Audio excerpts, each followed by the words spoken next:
गावापासून शहरापर्यंत व शहरापासून राज्यापर्यंत घडणाऱ्या सामाजिक राजकीय घडामोडी आपल्यापर्यंत तात्काळ पोहोचवण्यासाठी आपल्या सेवेत दाखल होत आहे।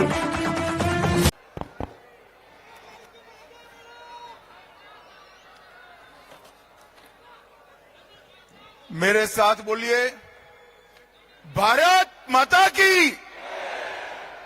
क्यों भाई, संभाजी नगर वालों की आवाज को क्या हो गया है? 400 पार का बहुमत लाना है या नहीं लाना है? जोर से बोलो, लाना है या नहीं लाना है? मोदी जी को तीसरी बार प्रधानमंत्री बनाना है या नहीं बनाना है? तो ऐसी आवाज नहीं चलेगी। संभाजी नगर से मजलिस को उखाड़ कर फेंकने का संकल्प लीजिए। दोनों हाथ उठाइए। मोदी जी को फिर से प्रधानमंत्री बनाने के संकल्प की मुट्ठी भींचिए और प्रचंड आवाज से बोलिए, भारत माता की, भारत माता की। जय जय जय जय जय शिवाजी, जय जय जय जय जय भवानी। मेरे साथ बोलिए, धर्मवीर छत्रपति संभाजी महाराज की।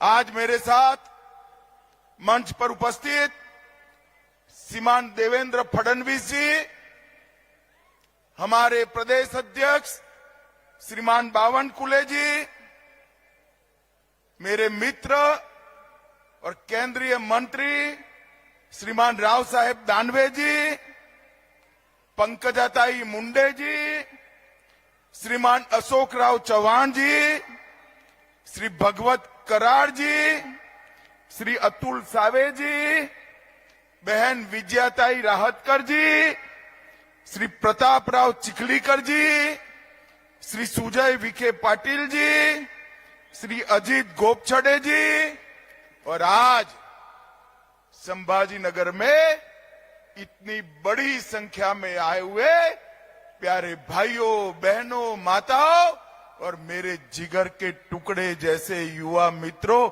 आप सभी को नमस्कार। मित्रों, आज मैं इस महाराष्ट्र की पावन भूमि पर कल रात से हूं, संभाजी नगर में कल रात से हूं। सबसे पहले मैं इस भूमि पर आकर जिन्होंने देश को स्वतंत्रता का मंत्र दिया, वो हिंदवी स्वराज के स्थापक छत्रपति शिवाजी महाराज को प्रणाम कर कर मेरी बात की शुरुआत करता हूं। मैं जब यहां आया हूं तब जिनका पूरा जीवन सालों तक इतिहास को बलिदान और स्वतंत्रता की भूख की याद दिलाता है, वो धर्मवीर संभाजी महाराज को भी प्रणाम कर कर मेरी बात की शुरुआत कर। यही भूमि है, यही मराठावाड़ की भूमि है, जहां संत एकनाथ जी ने, संत ज्ञानेश्वर जी ने, जनार्दन स्वामी ने, सिखों के गुरु गोविंद सिंह जी ने भी यहां अध्यात्म और भक्ति का रास्ता प्रशस्त किया। ये भूमि को मैं प्रणाम करता हूं। मित्रों, मराठावाड़ के मुक्ति संग्राम के लिए गोविंद भाई श्रॉफ और स्वामी रामतीर्थ, जिन्होंने निजाम के खिलाफ आवाज बुलंद की, ऐसे हुतात्माओं को भी मैं प्रणाम कर कर मेरी बात की शुरुआत करना चाहता हूं। काफी समय से आप बैठे हैं, हम लोगों को आते आते देर हो गई, मैं ज्यादा लंबी बात करना नहीं चाहता। मित्रों, आने वाले दिनों में देश चुनाव में जा रहा है। हमारा ये महान लोकतंत्र फिर एक बार 5 साल तक इस देश की सरकार किसके हाथ में होगी, ये तय करने वाला है। भाइयों और बहनों, दो गुट खड़े हैं। एक मोदी जी के नेतृत्व में, भारतीय जनता पार्टी के नेतृत्व में एनडीए का गठबंधन है और दूसरी ओर राहुल बाबा के नेतृत्व में इंडी अलायंस घमंडिया गठबंधन है। ये दोनों कौन है?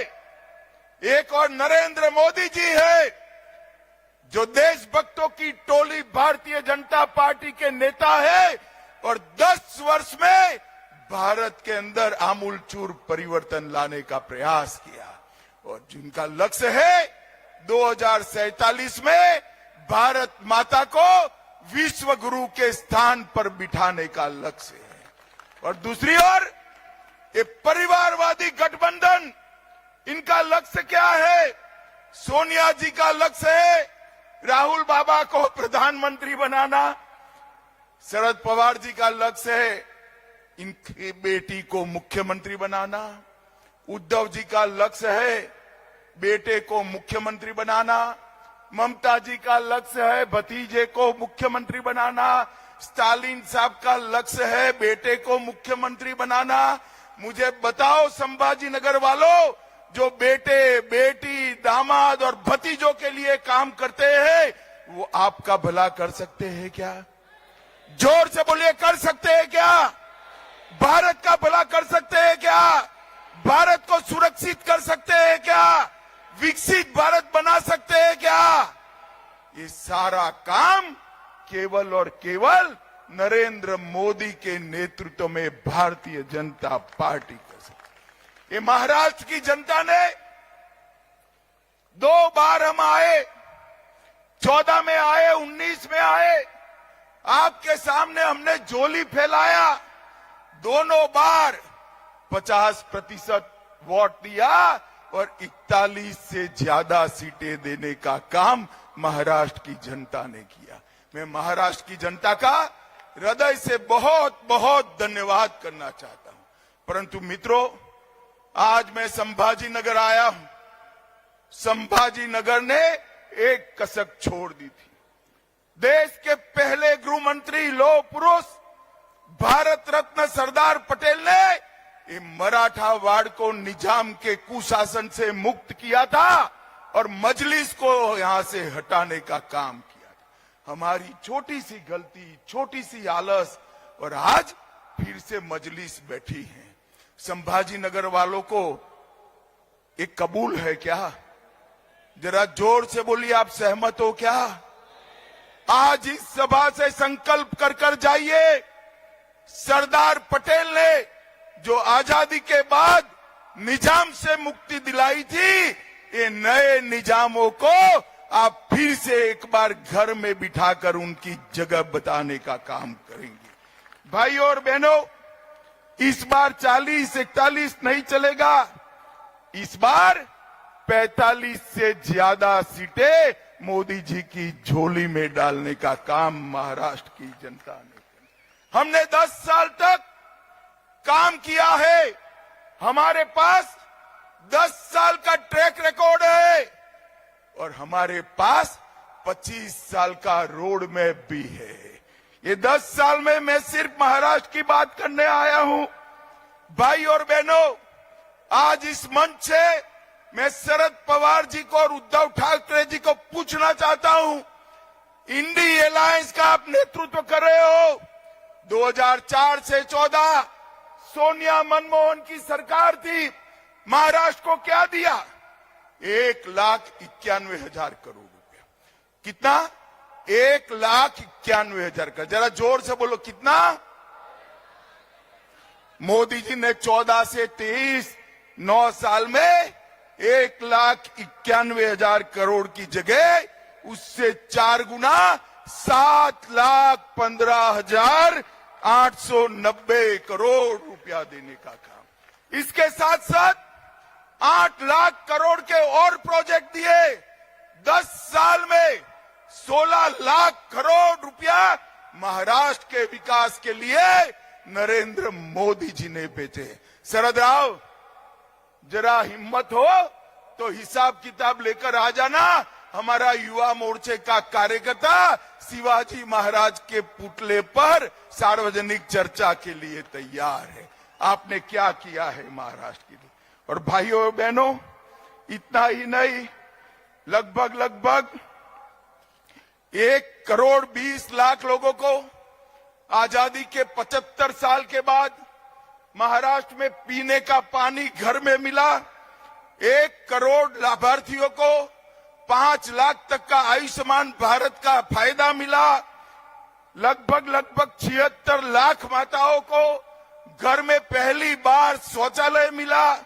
7 करोड़ लाभार्थियों को प्रति व्यक्ति प्रति माह 5 किलो अनाज फ्री ऑफ कॉस्ट देने का काम नरेंद्र मोदी ने किया।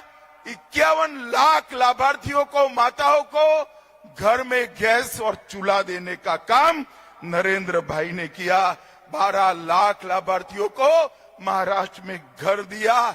और मुझे बताओ संभाजी नगर वालों, आप लोगों के दोनों टीके लग गए कोरोना के या नहीं लगे? लग गए? वो जरा हाथ ऊपर करो दो। सबके लग गए? किसी को 25 पैसा भी देना पड़ा है? मोदी जी ने कॉफी पिलाकर टीका लगाया और व्हाट्सएप पर मोदी जी के हंसते हुई फोटो के साथ सर्टिफिकेट देने का काम भी कर दिया। और देश में 200 करोड़ टीका लगाकर 130 करोड़ की आबादी को कोरोना से सुरक्षित करने का काम नरेंद्र मोदी जी ने किया। मैं आज फिर से इंडिया अलायंस वालों को चैलेंज देकर जाता हूं कि आप आगे आइए। आपके भी 10 साल थे, हमारे भी 10 साल थे। हिसाब किताब करिए।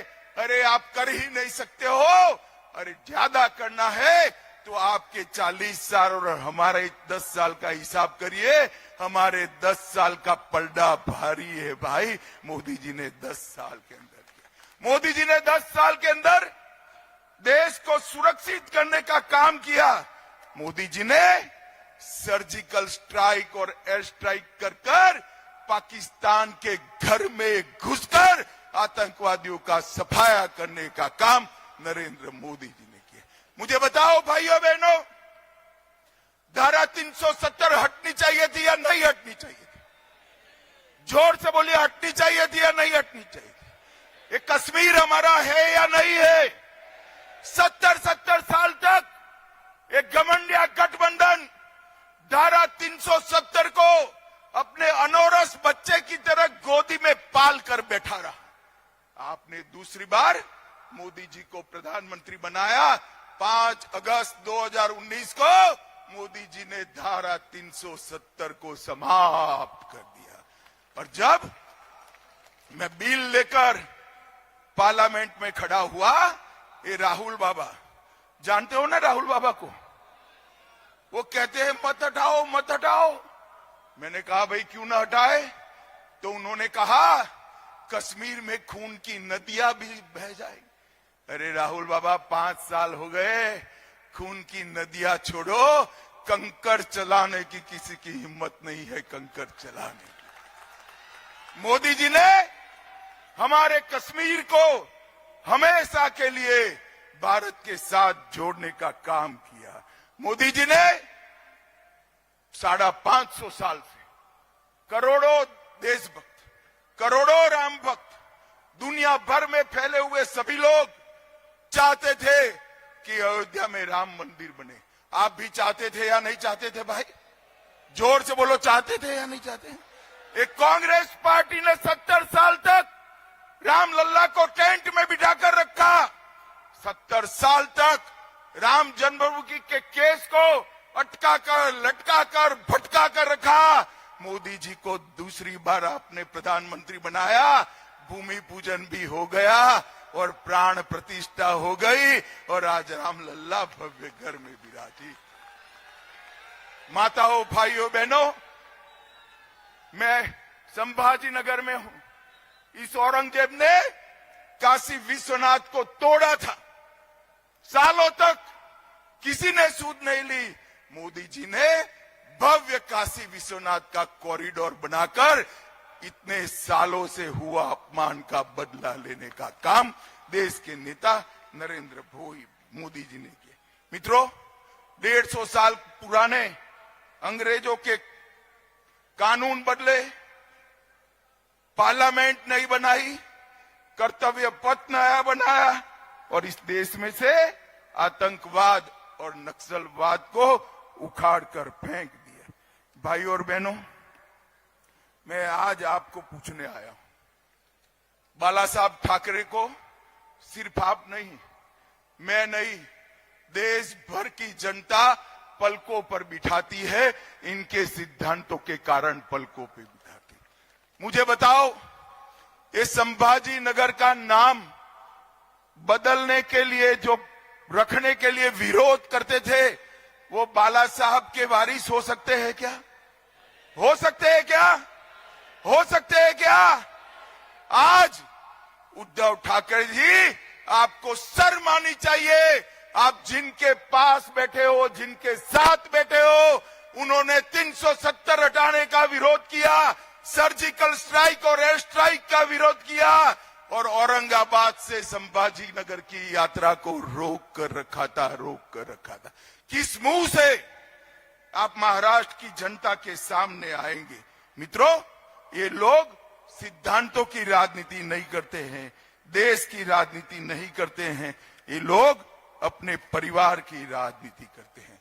मित्रों, आज मैं कहने आया हूं, मोदी जी ने यूपीए की सरकार देश के अर्थतंत्र को 11वें नंबर पर छोड़कर गई थी और ये जब मोदी जी प्रधानमंत्री बने तब चिदंबरम साहब अंग्रेजी में कहते थे, इकोनॉमी को जानने वाले लोग ही देश को बचा सकते हैं। भाई ठीक है, मनमोहन सिंह जी और आप बड़े इकोनॉमिस्ट थे, मगर अटल जी 11वें नंबर पर छोड़कर गए थे, आपने 11वें नंबर पर ही रखा। मोदी जी ने 10 साल में कोरोना के बावजूद 11वें नंबर पर से 5वें नंबर पर लाने का काम नरेंद्र मोदी जी। और संभाजी नगर वालों, मेरी बात सुन लो, ये मोदी गारंटी है, तीसरी बार मोदी जी को प्रधानमंत्री बनाओ, 5वें नंबर से देश का अर्थतंत्र दुनिया में तीसरे नंबर पर पहुंचने का काम नरेंद्र मोदी जी। नरेंद्र मोदी जी ने देश को दुनिया में गौरव दिला है। जो लोग विदेश में जाते हैं उनको मालूम है भारत के पासपोर्ट का सम्मान कितना हुआ है, भारत का सम्मान कितना हुआ है। नरेंद्र मोदी विश्व के एकमात्र नेता है जिनको दुनिया के 14 से ज्यादा देशों ने अपना सर्वोच्च पुरस्कार, भारत रत्न जैसा पुरस्कार मोदी जी को देने का काम किया है। और मित्रों, ये मोदी जी का सम्मान नहीं है, भारतीय जनता पार्टी का सम्मान नहीं है, ये सम्मान देश के 130 करोड़ की जनता का और मेरे संभाजी नगर के भाइयों और बहनों का सम्मान है। और मित्रों, पूरी दुनिया में मोदी जी जाते हैं, पूरी दुनिया में कोई भी भाषण उठाकर दे, मोदी जी देश की राष्ट्रभाषा हिंदी में बोलते हैं, भारतीय भाषा में बोलते हैं, भारत का सम्मान बढ़ाते हैं। मोदी जी ने दुनिया में भारत का सम्मान बढ़ाने का काम किया है। और कांग्रेस ने क्या किया? एक कांग्रेस पार्टी और एक घमंडिया गठबंधन जो महाराष्ट्र में हमारे खिलाफ चुनाव लड़ने वाला है, उसको जान लो, ये लोग डिनायल मोड में आ गए हैं।